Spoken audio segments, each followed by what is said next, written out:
இன்றைய திருப்பலி வாசகங்கள். பொதுக்காலம் 16ஆம் வாரம் ஞாயிறு. முதல் வாசகம்.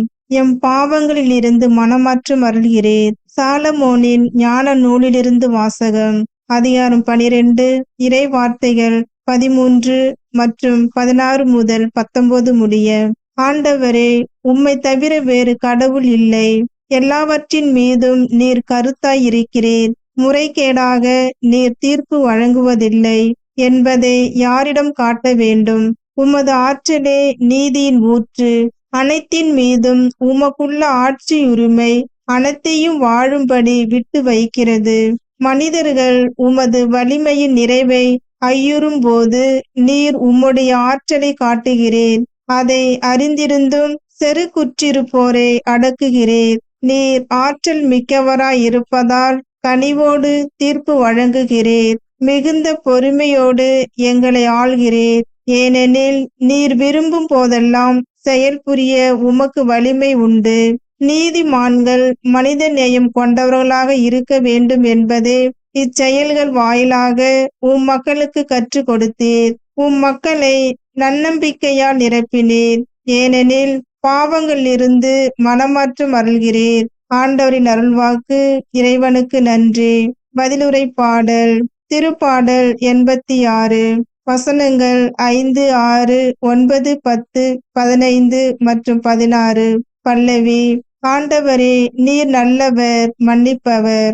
என் தலைவரே, நீர் நல்லவர், மன்னிப்பவர். உம்மை நோக்கி மன்றாடும் அனைவருக்கும் பேரன்பு காட்டுபவர். ஆண்டவரே, என் வேண்டுதலுக்கு செவி கொடும். உம் உதவிய நாடும் என் குரலை கேட்டருளும். பல்லவி. ஆண்டவரே, நீர் நல்லவர், மன்னிப்பவர்.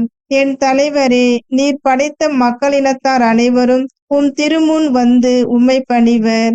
உமது பெயருக்கு மாட்சி அளிப்பர்.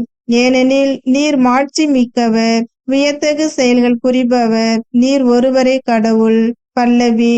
ஆண்டவரே, நீர் நல்லவர், மன்னிப்பவர். என் தலைவரே, நீரோ இரக்குமிகு இறைவன், அருள் மிகுந்தவர், விரைவில் சினம் உறாதவர், பேரன்பும் உண்மையும் பெரிதும் கொண்டவர். என்னை கண்ணோக்கி என் மீது இரங்கும்.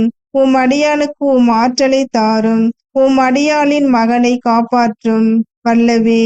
ஆண்டவரே, நீர் நல்லவர், மன்னிப்பவர். இரண்டாம் வாசகம். தூய ஆவியார் தாமே நமக்காக பரிந்து பேசுகிறார். திருத்தூதர் பவுல் ரோமேற்கு எழுதிய திருமுகத்திலிருந்து வாசகம். அதிகாரம் 8. இறை வார்த்தைகள் 26 முதல் 27 முடிய.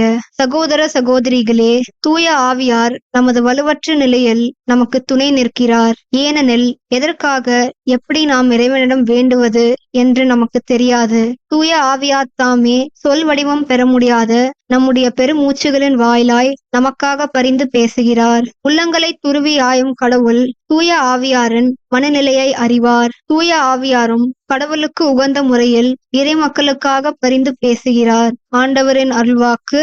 இறைவனுக்கு நன்றி. நற்செய்திக்கு முன் வாழ்த்தொலி. அல்லேலுயா, அல்லேலுயா. தந்தையே, விண்ணுக்கும் மண்ணுக்கும் ஆண்டவரே, உம்மை போற்றுகிறேன். ஏனெனில் விண்ணரசின் மறைபொருளை குழந்தைகளுக்கு வெளிப்படுத்தினீர். அல்லேலுயா, அல்லேலுயா. நற்செய்தி வாசகம். அறுவடை வரை இரண்டையும் வளர விடுங்கள். மத்தேயு எழுதிய தூய நற்செய்தியிலிருந்து வாசகம். அதிகாரம் 13. இறை வசனங்கள் 24 முதல் 43 வரை. அக்காலத்தில் இயேசு மக்கள் கூட்டத்திற்கு எடுத்துரைத்த வேறு ஓர் உவமை விண்ணரசை பின்வரும் நிகழ்ச்சிக்கு ஒப்பிடலாம். ஒருவர் தம் வயலில் நல்ல விதைகளை விதைத்தார். அவருடைய ஆள்கள் தூங்கும்போது அவருடைய பகைவன் வந்து கோதுமைகளுக்கு இடையே களைகளை விதைத்து விட்டு போய்விட்டான். பயிர் வளர்ந்து கதிர் விட்ட போது களைகளும் காணப்பட்டன. நிலக்கிழாருடைய பணியாளர்கள் அவரிடம் வந்து, ஐயா, நீர் உமது வயலில் நல்ல விதைகளை அல்லவா விதைத்தீர், அதில் களைகள் காணப்படுவது எப்படி என்று கேட்டார்கள். அதற்கு அவர், இது பகைவனுடைய வேலை என்றார். உடனே பணியாளர்கள் அவரிடம், நாங்கள் போய் அவற்றை பறித்து கொண்டு வரலாமா, உம் விருப்பம் என்ன என்று கேட்டார்கள். அவர், வேண்டாம், களைகளை பறிக்கும்போது அவற்றோடு சேர்த்து கோதுமையும் நீங்கள் பிடுங்கிவிடக்கூடும். அறுவடை வரை இரண்டையும் வளரவிடுங்கள். அறுவடை நேரத்தில் அறுவடை செய்வோரிடம் முதலில் களைகளை பறித்து கொண்டு வந்து எரிப்பதற்கென கட்டுகளாக கட்டுங்கள். கோதுமையையோ என் களஞ்சியத்தில் சேர்த்து வையுங்கள் என்று கூறுவேன் என்றார். இயேசு அவர்களுக்கு எடுத்துரைத்த வேறு ஓர் உவமை. ஒருவர் கடுகு விதையை எடுத்து தம் வயலில் விதைத்தார். அவ்விதை எல்லா விதைகளையும் விட சிறியது. ஆனாலும் அது வளரும் போது மற்றெல்லா செடிகளையும் விட பெரியதாகும். வானத்து பறவைகள் அதன் கிளைகளில் வந்து தங்கும் அளவுக்கு பெரிய மரமாகும். விண்ணரசு இக்கடுகு விதைக்கு ஒப்பாகும். அவர் அவர்களுக்கு கூறிய வேறு ஓர் உவமை. பெண் ஒருவர் புளிப்பு மாவை எடுத்து 3 மரக்கால் மாவில் பிசைந்து வைத்தார். மாவு முழுவதும் புளிப்பேறியது. விண்ணரசு இப்புளிப்பு மாவுக்கு ஒப்பாகும். இவற்றையெல்லாம் இயேசு மக்கள் கூட்டத்துக்கு உவமைகள் வாயிலாக உரைத்தார்.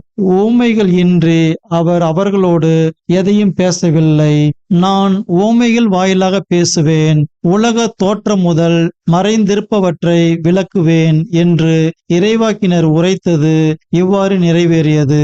அதன் பின்பு இயேசு மக்கள் கூட்டத்தினரை அனுப்பிவிட்டு வீட்டுக்குள் வந்தார். அப்போது அவருடைய சீடர்கள் அவர் அருகே வந்து, வயலில் தோன்றிய களைகள் பற்றிய உவமையை எங்களுக்கு விளக்கி கூறும் என்றனர். அதற்கு அவர் பின்வருமாறு கூறினார். நல்ல விதைகளை விதைப்பவர் மானிட மகன். வயல் இவ்வுலகம். நல்ல விதைகள் கடவுளின் ஆட்சிக்குட்பட்ட மக்கள். களைகள் தீயோனை சேர்ந்தவர்கள். அவற்றை விதைக்கும் பகைவன் அலகை. அறுவடை உலகின் முடிவு. அறுவடை செய்வோர் வானதூதர். எவ்வாறு களைகளை பறித்து தீக்கிரையாக்குவார்களோ அவ்வாறு உலகம் முடிவிலும் நடக்கும். மானிட மகன் தம் வானதூதரை அனுப்புவார். அவர்கள் அவருடைய ஆட்சிக்கு தடையாக உள்ள அனைவரையும் நெறி கெட்டோரையும் ஒன்று சேர்ப்பார்கள். பின் அவர்களை தீச்சுளையில் தள்ளுவார்கள். அங்கே அழுகையும் அங்கலாய்ப்பும் இருக்கும். அப்போது நேர்மையாளர் தம் தந்தையின் ஆட்சியில் கதிரவனைப் போல் ஒளி வீசுவர். கேட்க செவியுள்ளோர் கேட்கட்டும். ஆண்டவரின் அருள்வாக்கு. கிறிஸ்துவே உமக்கு புகழ்.